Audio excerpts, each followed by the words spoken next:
Trabalhar com a pesquisa é um desafio constante. O tempo inteiro você sabe que a possibilidade de sucesso é de 50%, de dar certo, 50% de não ter o sucesso que você almeja. Mas o que faz a diferença de um pesquisador, de repente, para uma área de negócio, é a fé, né? A Petrobras é uma empresa de petróleo, mas antes de mais nada ela é uma empresa de energia. E tudo que vem da natureza armazena uma forma de energia. Então, quando você trabalha com esses materiais e você vê que uma semente pode substituir o petróleo, mesmo que parcialmente ou temporariamente, você está fazendo um elo de ligação entre a energia que está contida no petróleo com a energia daquela semente recente. Eu vejo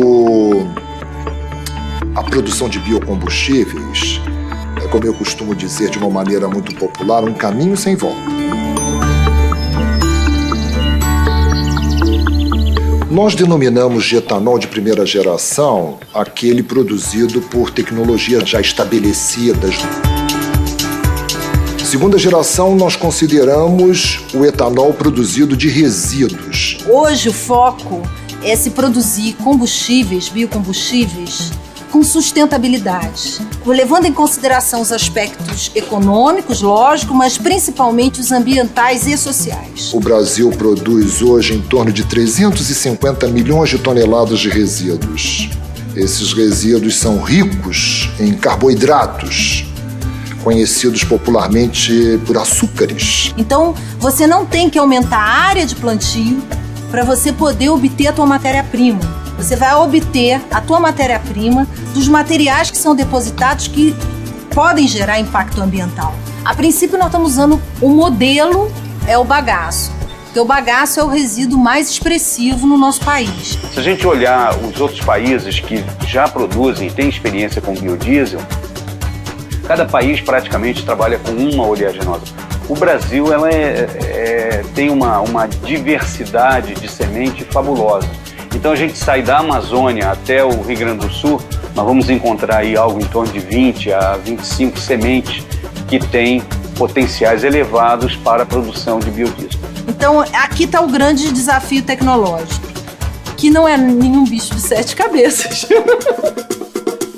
Não é. Bom, nós temos a celulose, o material bagaço, né?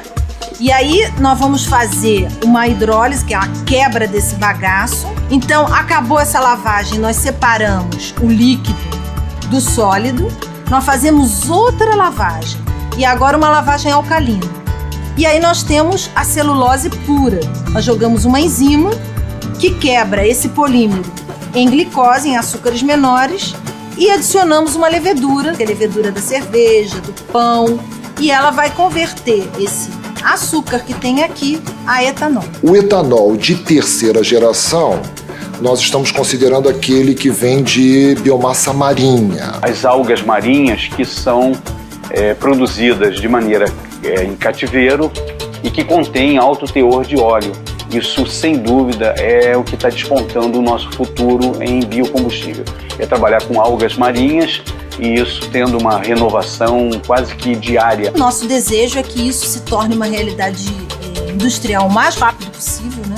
E que a Petrobras seja vanguarda nessa tecnologia. Esse é o nosso objetivo, o nosso desafio.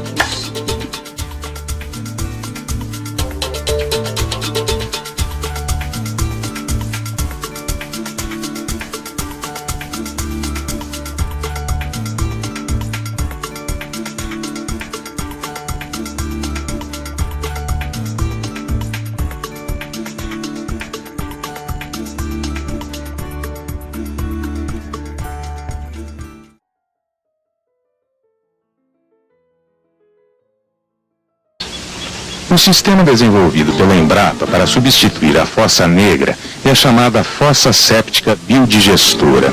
Trata-se de um conjunto de 3 caixas d'água com capacidade de 1.000 litros cada uma, interligadas por tubos e conexões de PVC de 4 polegadas. Esse conjunto é conectado ao vaso sanitário, de onde recebe a água da descarga. Aqui foram utilizadas caixas de amianto, mas elas também podem ser feitas de plástico ou outros materiais. Nas duas primeiras caixas, ocorre o processo de biodigestão ou fermentação. Por isso, devem ser enterradas no solo para favorecer o isolamento térmico. E as tampas, pintadas de preto, precisam ser apoiadas em bordas vedadas com borracha para manter o ambiente anaeróbico. Por essa mesma razão, os tubos e conexões precisam ser vedados com cola. E justamente pela ausência de ar, é necessária a instalação de duas válvulas de alívio que se abrem quando aumenta a pressão no interior das caixas para permitir a descarga dos gases formados ali dentro, o que evita o risco de explosão. A terceira caixa serve para coletar o biofertilizante formado pela fermentação e decomposição da matéria orgânica nas duas primeiras. Mas a chave para o funcionamento do sistema é de uma simplicidade genial. Então o sistema inicia nessa válvula de retenção, onde nós colocamos um balde de água de 10 litros aproximadamente, diluído com fezes de bovinos, o esterco bovino. Eu ia aqui colocado uma vez por mês um balde de esterco de boi diluído em água. O segredo de toda essa fermentação está no esterco bovino. O boi, vamos lembrar o seguinte, o boi, a principal alimentação dele é capim, ou seja, celulose. Então, o rumen do boi tem uma flora que é capaz de digerir essa celulose tranquilamente. Para melhor entender o que acontece aqui dentro, a ligação que é feita com o vaso sanitário, os excrementos caem nessa primeira fossa, nessa primeira câmara, e o que acontece de importante? Aqui dentro existe vermes, uma série de bactérias, normalmente são gram-positivas e algumas gram-negativas, que têm a capacidade, por exemplo, fibra de celulose. As fezes do boi são capazes de digerir até as fibras que vêm junto com os excrementos. Nada escapa aqui. Digere praticamente tudo. Esses vermes que eu mencionei, eles são capazes de fazer o mesmo serviço que a minhoca faz na terra. A minhoca, quando se coloca esterco bovino num canteiro, começa a aparecer minhoca. Por quê? Ela utiliza o esterco bovino como alimento e transforma em humus. Aqui dentro, esses vermes fazem o mesmo papel. Ela digere a celulose e transforma em açúcar. Esse açúcar é transformado por outro grupo de bactérias em ácidos orgânicos. São ácido lático, ácido acético, propiônico, etc. E esses ácidos são desdobrados por outras bactérias, normalmente em gás carbônico e metano. Essa seria a sequência. E o que vai atingir a terceira câmara é aquilo que nós chamamos de adubo orgânico. E o mais importante, nós temos uma matéria orgânica completamente isenta de coliformes fecais. Nós temos presença de bactérias, tem coliformes ali? Tem, mas não são aqueles coliformes problemáticos. O sistema é muito simples, mas sua eficiência depende da observação de diversos detalhes que vale a pena realçar. A perfeita vedação para impedir a entrada de ar é também uma questão de higiene, porque evita a presença de moscas e outros insetos.